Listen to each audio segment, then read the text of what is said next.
मेरे साथ अभय जी हैं और राजीव जी भी हैं, नीरजा जी भी हैं, तीनों के पास मैं जाना चाहती हूँ बारी बारी से। राजीव जी, क्या ये नैरेटिव सेट हो रहा है क्या?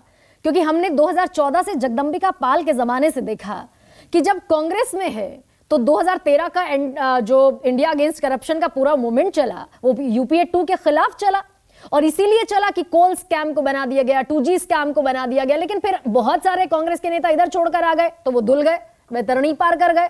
ठीक है, ये अभी हो रहा है। अजीत पवार के नाम पर, शरद पवार के नाम पर बाकायदा प्रधानमंत्री ने भोपाल की रैली में कहा हजारों करोड़ रुपए के भ्रष्टाचार का, और प्लस प्लस करके सब कैलकुलेट कर कर बताया।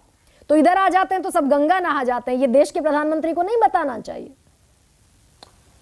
देखिए गरिमा जी, आज 23 जुलाई है और आज आपकी पारी यहाँ पर शुरू हो रही, तो सबसे पहले इसकी आपको शुभकामनाएं। बहुत धन्यवाद। और ये इसलिए 23 जुलाई का मैंने जिक्र किया कि 23 जून आज से ठीक एक महीने पहले पटना में विपक्षी दलों की बैठक हुई, जो कि एनडीए के तौर पे। तो देश को ये समझना चाहिए कि इस एक महीने में जब आप यहाँ आई हैं और जब पटना में बैठक हुई थी, इस एक महीने में देश में क्या क्या सियासी घटनाक्रम घटा। मैं मानता हूं कि पटना की विपक्षी दलों की बैठक का साइड इफेक्ट पहला यही था कि प्रफुल्ल पटेल जाकर के अजीत पवार को उन्होंने बताया, और ये सारे लोगों ने तय किया कि अब तो लग रहा है ये गाड़ी आगे बढ़ेगी, इससे उतरना बहुत जरूरी है, तुरंत उतरना जरूरी है। अजीत पवार ने बगावत की। इस पटना की बैठक का साइड इफेक्ट ये है कि जीतन राम मांझी नीतीश कुमार को छोड़ के भाग गए।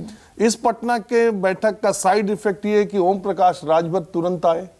इस पटना की साइड इफेक्ट, बैठक का साइड इफेक्ट था कि चिराग पासवान, जिनको चाचा को अलग कर दिया, उनको अकेला छोड़ दिया, घर भी खाली हो गया रामविलास जी का, और चिराग पासवान को 3 साल तक एनडीए या बीजेपी के किसी बड़े नेता ने चाय तक पर नहीं बुलाया।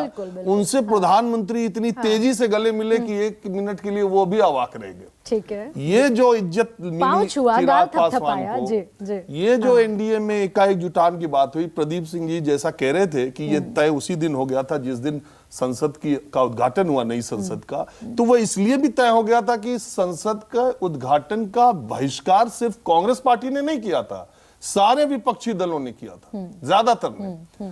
तो उसमें एक मैसेज ये जाने लगा था। दूसरी बात इंटरेस्टिंग मैं ये बताता हूं, हमारे वरिष्ठ साथी सुकेश रंजन, अभी इंडिया की वहां बैठक चल रही थी, उससे पूरा देश ने देखा कि उससे बहुत पहले ही ये खबर ब्रेक कर दी कि नए गठबंधन का नाम इंडिया होगा जी। वो खबर न्यूज 24 पर ब्रेक हुई। जब ब्रेक हुई तो वहां के जो बैठक में बैठे नेता हैं वो वीडियो देखने लगे कि अभी हमने बाहर कहा नहीं, ये कैसे चल रहा है। देखिए, भारत एक लोकतांत्रिक देश है और डेमोक्रेटिक प्रोसेस में सुकेश जी, मैं, हम लोग इतने सालों से इतने नेताओं के संपर्क में है कि हम लोग वर्बेटम ये बता सकते हैं कि बेंगलोर की बैठक में क्या क्या हुआ, किसने क्या बोला और क्या क्या हुआ, ये जानकारी हम ले सकते हैं अपने संपर्क के आधार पे, सूत्र के आधार पे।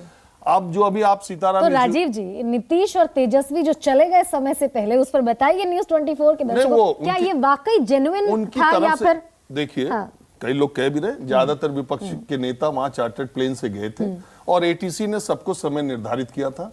जो समय नीतीश और तेजस्वी, चूंकि उनको, नीतीश जी को राजगीर में कहीं जाना था और उनको वहां जाना था, इसलिए उन्होंने अपने कि हम पटना पहुंच के राजगीर पहुंच जाए, ये उनकी तरफ से बात है कि एटीसी ने फिर उनको एक टाइम स्लॉट ऐसा दिया टेक ऑफ के लिए जो कि प्रेस कॉन्फ्रेंस से पहले पढ़ रहा था, इसलिए गए। अब मैं दूसरी बात बता रहा हूं आपको, interesting politics itself is a interesting जो आपने अभी बात कही कि सीताराम येचुरी ने बाहर निकलते ही कह दिया कि बंगाल में, जब ज्वाइंट प्रेस रिलीज बन रही थी तो उसमें एक लिखा था वी विल फाइट टुगेदर।